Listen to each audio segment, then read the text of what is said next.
Kalau pertama kali saya tertarik tuh di situ, justru bukan karena teaternya, tapi karena Ngumpul-ngumpulnya itu. ngumpul-ngumpulnya gitu, karena kok punya kekeluargaan yang bagus gitu. Yang paling saya ingat pembaruan di zaman saya itu kita roadshow. Kenapa saya tetap berteater?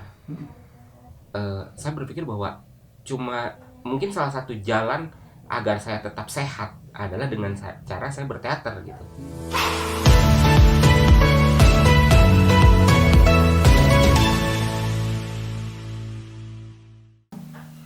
Assalamualaikum warahmatullahi wabarakatuh. Jumpa kembali nih di YouTube Fokus Teater Bogor dengan konten sosok nih. Saatnya kita ngobrol-ngobrol bareng nih, bincang-bincang seru sampai santai sama salah satu penggiat teater Bogor Raya. Nah, di sini ada Kang Nana Gemblong. Kang Nana, sehat? Alhamdulillah, alamin. Kamu mau kapan sehat? Alhamdulillah, alhamdulillah. Nah, akhirnya kita Ketemu. ketemu lagi ya di YouTube nih. Sekarang mah di YouTube. Nah, Oh iya. biar menyebarluaskan perteateran. Nah, ya, Asik. Kang Nana ini kan yang saya kenal nih, dia udah mungkin hampir 1 dekade lebih mah ya Di teater? teater ya. Ya, lebih. Boleh cerita nggak sih apa ya mengawali? Mengawali terjun ke dunia teater gitu Ya ya. boleh, siap. Pertama kali itu masih ingat nggak sih? Ingat. Ya. Kalau dulu saya pertama kali terjun di dunia teater itu ya di teater kampus ya, teater Karung gitu. Dulu yang bikin tertarik itu sebenarnya justru bukan karena saya melihat pertunjukan teater gitu, tapi karena saya melihat kayaknya ada sesuatu yang menyenangkan gitu di teater. Jadi ceritanya gini, saya masih ingat betul. Jadi waktu itu saya punya senior di jurusan sastra Indonesia, kan dulu saya kuliah sastra Indonesia. Senior saya ini anggota teater Karung. Dia ngajakin saya masuk teater Karung yuk. Waktu itu saya bilang, buat apa gitu kan, saya nggak tahu teater. Saya tolak mentah-mentah tuh, nggak mau. Tiba-tiba kan waktu itu teater Karung itu ada ulang tahun, ceritanya ulang tahun ke 2005 itu kedua berarti ya. Saya diundang untuk lihat pementasan kecil-kecilan. Pementasannya sih biasa aja, cuman setelah pementasan itu kok ini anggota-anggotanya nih akrab gitu ya, akrab, bercanda gitu, jadi kayak keluarga aja udah deket gitu. Nah itu yang bikin saya menarik gitu. Jadi yang bikin saya tertarik sama teater itu justru di situnya, justru kok bisa teater kekeluargaannya itu kuat gitu. Sampai akhirnya 2 hari setelah teater Karung ulang tahun, saya yang justru malah datang tuh ke senior saya itu, ngomong saya mau ikut teater gitu. Jadi ya itulah proses. Kalau pertama kali saya tertarik tuh di situ, justru bukan karena teaternya, tapi karena Ngumpul-ngumpulnya itu. ngumpul-ngumpulnya gitu, karena kok punya kekeluargaan yang bagus gitu. Gitu sih. Padahal kan dari sastra Indonesia ke teater kan itu apa ya, Dekat. deket gitu. Maksudnya bukan dari sastra itu, tapi dilihat dari apa, suasana ngumpulnya itu mungkin ya. Apa sebelumnya Kang Nana waktu pas SMA eskul apa gitu, jadi ada perbandingan nih, oh ini eskul ini Nggak ada. jatuh cintain dengan ngumpul-ngumpulnya itu ya. Ah. Nah, di saat mencoba serius di perteateran tuh mengawalnya dari apa nih? Perankah, sutradara kah, penulis kah, lighting kah? Pertama serius ya, Hmm, kayaknya saya ketika memutuskan pengen ikut teater Karung, Sudah. di situ udah langsung serius saya. Oke. Karena saya merasa saya belum pernah menemukan sesuatu yang ini luar biasa gitu. Satu ikatan kekeluargaan yang kuat. Sampai akhirnya kan proses pertama saya di teater, justru saya nggak latihan teater, Tapi saya jadi apa ya, jadi pendengar yang baik. Jadi saya cuma ikut senior saya ngobrol, saya dengerin. Kadang saya misalnya apa istilahnya, saya bikin kopi gitu. Kayak gitu sih.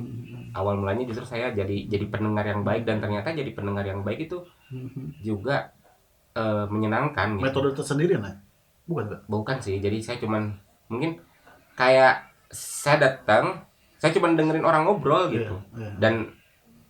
Dan itu menyenangkan gitu. Jadi kita jadi banyak tahu gitu. Hingga akhirnya kan Kang Nana menjadi apa, salah satu mantan ketua ya Ya, teater mantan Karung. Nah ketua kan teater Karung. setelah apa ya, peningkatan di organisasi kan Kang Nana pasti ada hal-hal yang pembaruan mungkin Kang Nana.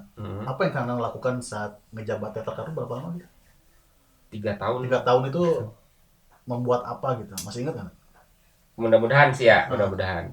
Jadi dari saya 2005 itu bergabung dengan Teater Karung, lalu saya di Diklat itu 2007 ya. Jadi saya nunggu Diklat 2007 awal dan saya menjadi ketua Teater Karung 2007 akhir selama hampir 3 tahun. Sebetulnya kalau yang paling saya ingat pembaruan di zaman saya itu kita roadshow. Oke. Nah, kita mengawali jadi sebagai teater kampus ya, kita ingin mengawali sebuah pergerakan yaitu pentas berkeliling, walaupun kelilingnya hanya keliling kampus di Bogor gitu ya.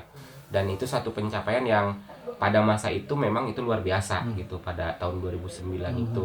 Dan kita juga yang mengawali teater kampus pentas di Kemuning Gading gitu.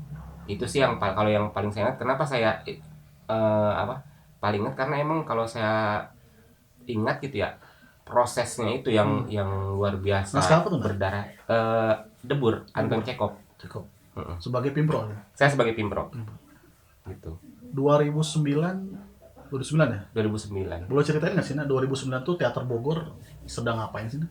Teater Bogor yang kalau yang saya ingat ya pada zaman, mungkin kita sejaman nih Mang nih. Kita sejaman. Kalau saya ingat kan dulu itu di zaman kita itu kalau di teater pelajar ada namanya arisan teater pelajar. Jadi kegiatan yang itu berkumpul di satu sekolah, pindah-pindah gitu setiap bulan. Kadang ada pementasan-pementasan kecil gitu. Dan waktu itu emang penggeraknya banyak juga guru-guru yang berteater gitu kan.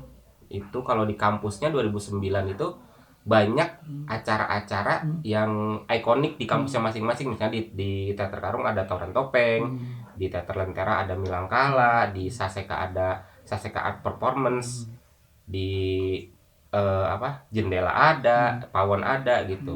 Itu maraknya gitu. Jadi kalau bicara teater pada 2009 itu ya kampus sih yang ini, kampus sama pelajar gitu yang maraknya. Terus kan yang gue inget tuh Kang Nano mungkin salah satu teaterawan Bogor yang mencoba membuat grup selain membuat grup baru lah gitu, teater gitu. Nah itu indikasinya apa tuh, Nak? Kapan membuat Ya teater? misalnya membuat nama gitu. Oh, membuat nama. Langit Imajinasi kan salah satu iya. mana kan gue. Oke. Itu apakah di Teater Karung tidak diterima ide dan keresahannya setiba-tiba gitu Kang Nano membuat kelompok baru, itu kenapa? Apa menyebarluaskan teater gitu? Enggak, sebetulnya gini. Waktu itu emang saya pernah itu namanya ruang main-main ya. Saya menyebutnya itu ruang bermain-main karena waktu itu masa saya sebagai mahasiswa sudah habis di Teater Karung. Jadi saya berpikir kalau saya tipe orang yang saya ketika masa saya sudah habis di Teater Karung karena saya sudah lulus kuliah, artinya kan berarti saya perlu ruang bermain yang baru gitu. Gak bisa saya terus-terusan di Teater Karung, walau bagaimanapun Teater Karung harus dilanjutkan sama mahasiswa yang lain gitu.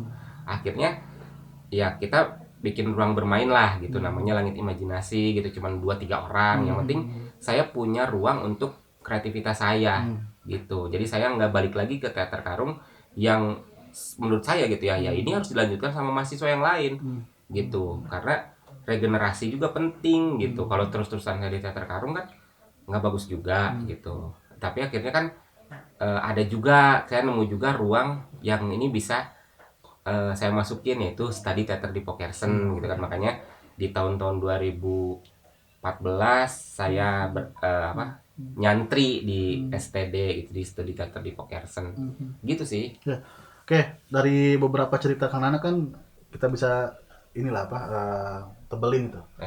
Konsisten itu Kang Nana dalam di proses perteateran gitu. Apa yang membuat masih bisa bertahan gitu, Bang? Kenapa ya? Teater adalah sama dengan apa gitu, Bang? Iya. Sebetulnya kalau dibilang saya konsisten, nggak tahu ya, saya juga penilaian orang saya ini konsisten apa enggak sih, karena saya bukan salah satu orang yang setiap tahun itu produksi teater gitu ya. Gitu. Cuman memang walaupun saya tidak produksi, saya tetap menjadi bagian dari perjalanan teater. Minimal saya nonton teater gitu. Sebetulnya kalau bisa ditanya alasan kenapa saya bisa misalnya tadi mau Opan bilang konsisten, alasannya setiap tahun berbeda-beda. Kalau dulu saya berpikir bahwa ruang teater ini adalah ruang yang pas untuk saya merealisasikan diri gitu, saya berekspresi. Terus juga ini adalah ruang yang pas untuk saya belajar, tambah ilmu gitu. Sampai akhirnya kalau sekarang ini kenapa saya tetap berteater? Saya berpikir bahwa cuma mungkin salah satu jalan agar saya tetap sehat adalah dengan cara saya berteater gitu maksudnya ya terhindar dari sakit, baik sakit biologis maupun sakit psikologis gitu. Jadi saya harus tetap berteater kalau sekarang gitu ya, jadi menjaga kewarasan lah ya mungkin ya gitu, penyeimbang lah gitu. Bikin membuat saya ini naskah-naskah saya harus dikumpulkan dan jadi buku gitu ya, itu sebenarnya pas COVID sih emang. Jadi sebelum COVID saya itu pernah menulis naskah ini naskah terakhir yang maksudnya bukan naskah terakhir ya, naskah yang saya tulis sebelum COVID itu ada satu naskah. Itu naskah itu tadinya mau saya pentaskan bersama Etnik Funlet, teater dari SMA Negeri 1 Ciawi. Waktu itu saya ngajar di sana. Cuman gak jadi karena COVID. Nah, akhirnya selama COVID itu kebetulan emang ada jalannya. Ada satu orang kawan yang mengatakan ke saya bahwa naskah-naskah saya harus dibukukan. Dia bilang, dia merayu saya. Akhirnya oke, saya ambil lagi kumpulan naskah saya edit lagi, saya beranikan untuk ditawarkan ke penerbit. Waktu itu kebetulan ada penerbit buku sastra gitu ya, baru juga gitu kan. Ya udah saya masukkan ke sana dan alhamdulillah direspon baik sampai akhirnya ya keluarlah gitu kan. Keluarlah buku itu ber-ISBN juga gitu. Ya itu sih maksudnya saya dikuatkan sama kawan saya itu bahwa ya harus dibagi-bagi, minimal harus dibaca orang katanya gitu. Dari jabatan-jabatan teater tuh, misalnya dari ketua umum, pimpinan produksi, sutradara, penulis, mana lebih condong ke mana sih? Waduh, Lebih condong ke mana maksudnya? Lebih asik di mana? lebih sehat di mana? lebih sehat di mana? Ah, Mungkin beda ya Mang ya, beda situasi kali ya. Kalau saya menulis kan saya tidak bersinggungan dengan orang lain gitu kan. Ya saya bersinggungan dengan pikiran-pikiran saya sendiri. Itu asik. Tapi kalau sekarang ini jujur menulis itu waktunya semakin sempit karena kesibukan saya sehari-hari. Kalau dulu kan enak aja seminggu juga ngapa-ngapain nulis aja gitu kan, walaupun cuma dapat 2 kata gitu. Nah kalau misalnya jadi pimpro itu asiknya waktu emang zaman waktu muda sih. Kalau udah seumuran saya kayaknya saya nggak sanggup nih kalau jadi pimpro karena pusing gitu ya. Kalau menjadi sutradara itu sih yang paling menarik, menulis dan menyutradarai gitu. Itu yang paling menarik kalau buat saya gitu. Artinya bagaimana saya bisa membuat gagasan saya dalam sebuah teks dan bagaimana saya bisa membagikan sama orang lain gitu. Itu sih. Saya berpikir Panca tidak berkelamin gitu kan, tidak berjenis kelamin. Maksudnya kan simbol ya Pancasila bisa laki-laki bisa perempuan, akhirnya perempuan lah yang main. Ya akhirnya pokoknya latihan sampai mereka baru tuh ngerasain pulang malam nangis.